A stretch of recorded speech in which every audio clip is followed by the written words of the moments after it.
ভারতের বিপক্ষে AFC Asia cup বাছাই পর্বের ম্যাচ খেলতে আজ দেশ ছেড়েছে বাংলাদেশ ফুটবল দল। বৃহস্পতিবার সকাল ৯টায় কলকাতার উদ্দেশ্যে যাত্রা করে জামাল ভুঁইয়া, তপু বর্মনরা।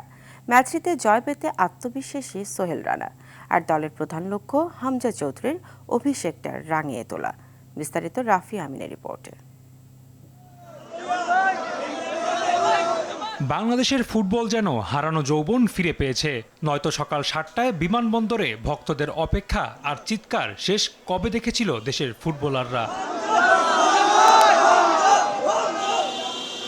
নতুন পথ দেখা বাংলাদেশের লক্ষ্য এবার দীর্ঘ আক্ষেপ গুছানোর। ভারতের বিপক্ষে ২২ বছর জয়হীন দলটি, আর দলটিতে হামজা চৌধুরী থাকায় ফুটবলারদের আত্মবিশ্বাসও এখন আকাশচুম্বী।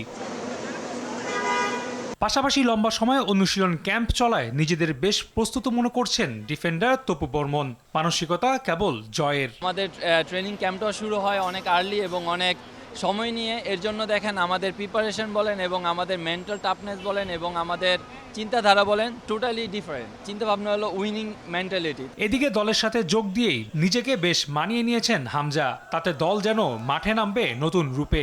তাই এমন ফুটবলারের দেশের হয়ে অভিষেকটা রাঙিয়ে তোলাও এখন দলের প্রধান লক্ষ্য। হামজা খুবই তাড়াতাড়ি আমাদের সাথে মানিয়ে নিতে পারছে। মনে হচ্ছে যে ও আমাদের সাথে অনেক দিন ধরে খেলতেছে। আর ইন্ডিয়ার সাথে আমরা অবশ্যই চাবো যে একটা নতুন বাংলাদেশ হিসাবে খেলতে, জয় দিয়ে যেন শুরু করতে পারি। হামজাকে যেন এই জয়টা আমরা দেশি প্লেয়াররা দিতে পারি। এদিকে ভারত গতকাল মালদ্বীপের বিপক্ষে ৩-০ গোলের জয় পেয়েছে। তবে এই নিয়ে এখনো কিছুই ভাবছে না দলটি। সকলের মনোযোগ শিলংয়ের শেষ দিকের প্রস্তুতি আর ২৫ তারিখের লড়াই। রাফি আমিন, RTV।